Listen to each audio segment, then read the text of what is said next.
अगर मैं आप लोगों से पूछूं कि सिलेक्शन कौन कौन लेना चाहता है तो आप सभी का आंसर एक ही होगा, यस। यानी कि सबका आंसर सिमिलर रहने वाला है। तो क्या आपने सोचा है कि सभी लोग सिमिलर तैयारी करते हैं? और हम बात करें वैकेंसी आने पर फॉर्म सभी भरते हैं और तैयारी भी सभी करते हैं, लेकिन हर बार हम देखते हैं कि सीट कम होने के कारण सिलेक्शन बहुत कम लोगों का होता है। क्या आपने उन कारणों का पता किया है कि सिलेक्शन नहीं होने का कारण क्या है, या फिर जिनका सिलेक्शन हो रहा है वो भी तो सिमिलर पढ़ाई ही कर रहे हैं? नहीं दोस्तों, आज के वीडियो में मैं आपको बताने वाला हूं कि कम लोगों का सिलेक्शन जिनका होता है वो किस प्रकार से पढ़ाई करते हैं, उनकी प्लानिंग के अंदर सबसे पहला पॉइंट कौन सा रहता है। तो हम बात करेंगे इस वीडियो के अंदर कि सिलेबस को किस प्रकार से वो वरीयता देते हैं और सिलेबस के अंदर ही अपनी पूरी प्लानिंग सेट कर लेते हैं, जिससे उनका सिलेक्शन उसी दिन तय हो जाता है। तो इस वीडियो को आप अंत तक देखिएगा, आपके सारे डाउट्स क्लियर होने वाले हैं। हाय एवरीवन, मैं राम सैनी एक बार फिर से आप सभी का सुदर्शन पैरामेडिकल के इस ऑनलाइन प्लेटफॉर्म पर हार्दिक स्वागत करता हूं।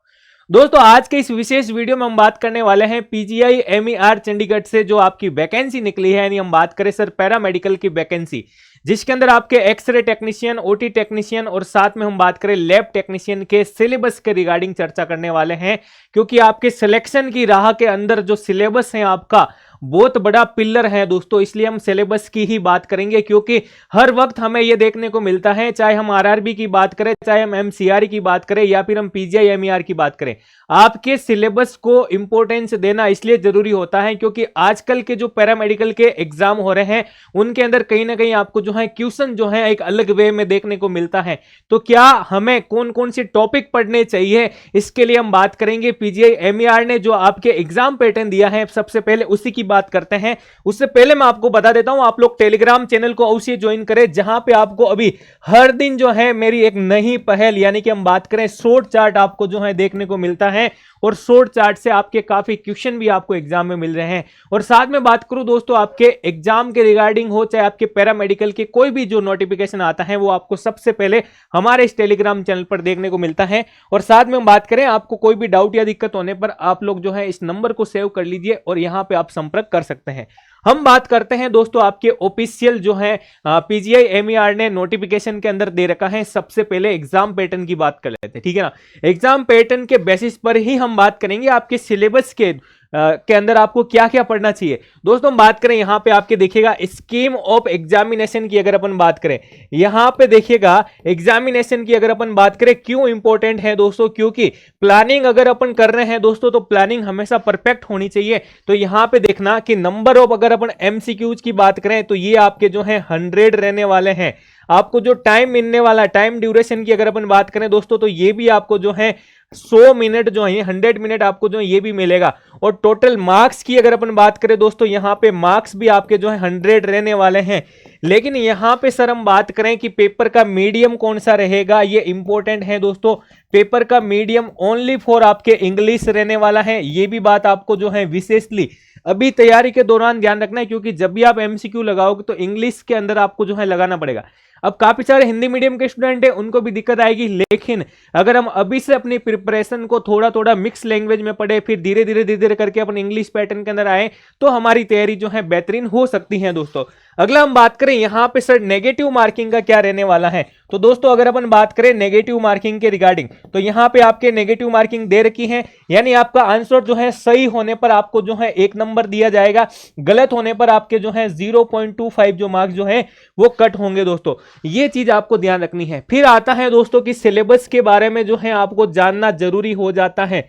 सबसे पहला इंपॉर्टेंट पार्ट अपनी तैयारी का स्टार्टिंग पॉइंट हम कह सकते हैं दोस्तों कि सिलेबस ही रहता है। अब सिलेबस की बात करें, यहां पे देखो डिपार्टमेंट ने क्या दिया है कि the syllabus of online computer based test will be in accordance with the prescribed educational qualification या प्रोफेशनल कोर्स, ठीक है। यहां पे एक बात समझ में आई होगी आपके कि कंप्लीटली आपसे जो है आपका प्रोफेशनल जो कोर्स है, क्वालिफिकेशन जो आपका कोर्स है, जैसे हम बात करें लैब टेक्नीशियन के अंदर जो डिग्री लेवल का आपने कर रखा है वो पढ़ना पड़ेगा। ओटी के अंदर भी आपको ओटी के रिगार्डिंग और एक्सरे टेक्नीशियन में आपको एक्सरे के रिगार्डिंग, यानी क्वालिफिकेशन का जो भी पोर्शन है दोस्तों, वहां से आपका जो है पूरा जो है पार्ट पूछा जाएगा। ओनली और ओनली सिर्फ और सिर्फ आपके क्वालिफिकेशन का पोर्शन ही रहेगा, आपके इसमें नॉन टेक का पोर्शन भाई नहीं दे रखा है। ये चीज आप लोगों को जो ध्यान में रखना है। अब आता है कि सर पेपर का एग्जाम का मोड क्या रहेगा, तो हम बात करें दोस्तों आपके ये जो रहने वाला है आपके ऑनलाइन एग्जाम रहने वाला है। कैसा रहने वाला है भाई? ऑनलाइन एग्जाम ये आपका रहने वाला है, यानी सीबीटी बेसिस पर आपका ये रहने वाला। तो ये डिटेल्स आप कोई भी तैयारी कर रहे हैं तो ये जनरल डिटेल्स आपको पता होनी चाहिए। अब हम अपन बात करते हैं अपने पैरामेडिकल की पोस्ट वाइज सिलेबस जो आपको पढ़ना चाहिए, हर एक सब्जेक्ट के बारे में बात करते हैं।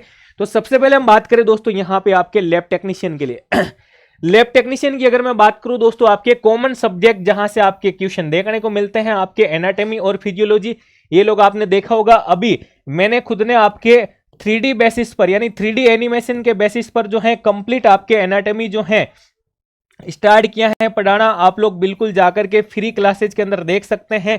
ये क्यों जरूरी है दोस्तों? क्योंकि जब मैंने तैयारी की थी तो मेरे सामने जो जो दिक्कत आई थी उसी के अंदर सुधार करना जरूरी हो जाता। अगर मैं स्टूडेंट बन के खुद समझ रहा हूं कि इस टॉपिक को किस प्रकार से जो है समझना चाहिए, तभी हम जो है इसे आसान बना सकते हैं। जैसे हम बात करें दोस्तों किडनी है, किडनी के अंदर जाकर के आप खुद नहीं देखोगे वहां पे क्या हो रहा है। ये 3D के अंदर अभी आज के टाइम में अपडेट होकर के अपना पूरा कंटेंट अपन जो है इस प्रकार से पढ़ सकते हैं। तो आपको अपडेट होकर पढ़ना पड़ेगा। ऐसा क्यों? क्योंकि ये वाला सब्जेक्ट आपके सारे सब्जेक्ट के ऊपर टिका हुआ है, यानी ये आपका पूरा पूरा बेसिक है दोस्तों। इसके अलावा हम बात करें बायोकेमिस्ट्री है, clinical biochemistry, fundamentals of medical laboratory technology, microbiology आपका इंपॉर्टेंट पार्ट, पैथो और हिस्टोपैथोलॉजी, हिमेटोलॉजी और ब्लड बैंकिंग, और सीपी का पोर्शन जिसके अंदर हम यूरिन एग्जामिनेशन, सीएसएफ एग्जामिनेशन, ये सारी चीजें अपन देखते हैं। ये बेसिक आपका जो है लैब टेक्नीशियन के हम बात कर रहे हैं डिग्री लेवल के कोर्सेज के बारे में। तो ये पूरा पूरा पोर्शन आपको लैब टेक्नीशियन के लिए जो है तैयार करना है। इसके अलावा हम बात करें एक्सरे टेक्नीशियन के अंदर दोस्तों, एक्सरे टेक्नीशियन की जो तैयारी कर रहे हैं ह्यूमन एनाटॉमी और फिजियोलॉजी, जो रेडियोलॉजिकल एनाटॉमी होती है दोस्तों ठीक है ना, रेडियोलॉजिकल एनाटॉमी जो होती है वो आपको जो है तैयार कर लेनी चाहिए। क्यों? क्योंकि रेडियोलॉजिकल एनाटॉमी आप तैयार करोगे दोस्तों तो आपके जो पोजिशनिंग वाला पार्ट है दोस्तों, जो पोजिशनिंग वाला पार्ट है वो पूरा अच्छे तरीके से आपका तैयार हो जाएगा। ठीक है।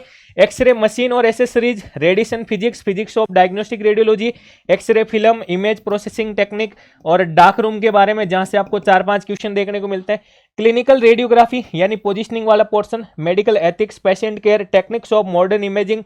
अगला हम बात करें कॉन्ट्रास्ट और स्पेशल रेडियोग्राफी, जिसमें अपन कॉन्ट्रास्ट मीडिया की बात करें यानी कि बेरियम, आयोक्सोल वगैरह ये सारी चीजें। और आपके हम बात करें special radiological procedure, barium, IVP, MCU, RGU, ये सारी चीजें। Quality control at radiology, radiation safety, जिसमें हम अलारा प्रिंसिपल वगैरह जो हमारा प्रोटेक्शन का पार्ट है, और रेडियोथेरेपी के बारे में जिसमें मशीनें आ जाएगी सारी, आपके कोबाल्ट हैं, टेलीथेरेपी हैं, लिनेक है, ये सारी चीजें आपके जो इसी पोर्शन में आती है। तो ये पूरा पूरा पोर्शन आपको एक्सरे टेक्नीशियन में पढ़ना है। अच्छा, ये सिलेबस देख के आपको पता लगा कि ये कॉमन सिलेबस भी है सर, एमसीआरई में भी इसी प्रकार का पैटर्न इस बार पूछा गया था। तो इसलिए मैं कहता हूं तैयारी आप एक बार करो और एग्जाम फिर आप कोई सा भी दो, ठीक है ना। सारे जो हैं आपके कॉमन सब्जेक्ट के बेसिस पर ही पूछे जाते हैं। कहीं ना कहीं अगर एक स्पेसिफिक स्टेट वाइज वैकेंसी आती है तो वहां पे एक आध कोई टॉपिक आपको अलग से मिलता है, बाकी सारी चीजें आपकी सेम रहती है। इसलिए आप जो है समय रहते अच्छे से एक बार अपने सिलेबस को कवर करें। अगला हम बात करें दोस्तों आपके ओटी की जो तैयारी कर रहे हैं, ओटी टेक्नीशियन की बात करें, ह्यूमन एनाफिजियो common subject, surgical instrument and procedure, sterilization और डिसइंफेक्शन, ठीक है ना। ओटी के रिगार्डिंग ये बहुत इंपॉर्टेंट टॉपिक है, आप लोगों को पता होगा। पैथोलॉजी और माइक्रोबायोलॉजी, फार्माकोलॉजी का कुछ पोर्शन, जनरल फार्माकोलॉजी दे रखी है, पेशेंट केयर और critical care equipment, basic of anaesthesia, यहां से भी क्वेश्चन पूछे जाते हैं। बायोकेमिस्ट्री है, गायनेकोलॉजिकल इंस्ट्रूमेंट और गायनेकोलॉजिकल एग्जामिनेशन, और यहाँ पे हम बात करें गायनेकोलॉजिकल डिजीज भी आपसे जो है पूछे जाते हैं, और ऑप्स और गायनेकोलॉजी, ये सारा पोर्शन जो है ओटी टेक्नीशियन के रिगार्डिंग देता है। तो जो भी ओटी टेक्नीशियन की तैयारी कर रहे हैं पीजीआई एमईआर की रिगार्डिंग, तो आपको ये सिलेबस पूरा आपको जो है पढ़ना चाहिए, क्योंकि इसमें डिग्री और डिप्लोमा दोनों के लेवल के सारे सब्जेक्ट आपके जो है ऐड कर रखे हैं भाई, ठीक है। तो इस प्रकार से आपको सब्जेक्ट के ऊपर फोकस करना चाहिए। और दूसरा मैं बात करूं, अगर आप 3D बेसिस के साथ भी पढ़ना चाहते हैं तो आप लैब टेक्नीशियन का हमारा ये बैच ज्वाइन कर सकते हैं, जो बेसिक लेवल से स्टार्ट कर रखा है। इस बैच के अंदर आपको क्या क्या चीजें मिलेगी आपको मैं बता देता हूं दोस्तों। फ्री पीवाईक्यू बुक मिलने वाली है, जिसके अंदर आपको 21 मॉड्यूल पेपर, 21 पीवाईक्यू अभी मैंने ऐड कर दिए हैं इसके अंदर, ठीक है ना। 21 प्रीवियस ईयर क्वेश्चन पेपर की बुकलेट आपको फ्री मिलेगी, जो आपके पास जो है डाक के द्वारा जो है आपके घर तक पहुंचेगी। दूसरा हम बात करें, ये आपके अकॉर्डिंग टू सिलेबस चल रहा है, टॉपिक वाइज इसमें टेस्ट रहेंगे, शॉर्ट चार्ट में ऐड करवा रहा हूं। और पूरी आपके एनाफिजियो की बात करूं या माइक्रोबायोलॉजी के अंदर में 3D के अंदर आपका पूरा पूरा कंटेंट जो है अपडेटेड कंटेंट आपको पढ़ाया जा रहा है, ठीक है। तो जो आपके सिलेबस के अकॉर्डिंग जो ये आपके जो 3D बेसिस की क्लासें हैं ये आपके रिकॉर्डेड रहती हैं। टॉपिक वाइज जो एमसीक्यू हैं वो आपके लाइव क्लासेस के फॉर्मेट में रहेगा दोस्तों, ठीक है।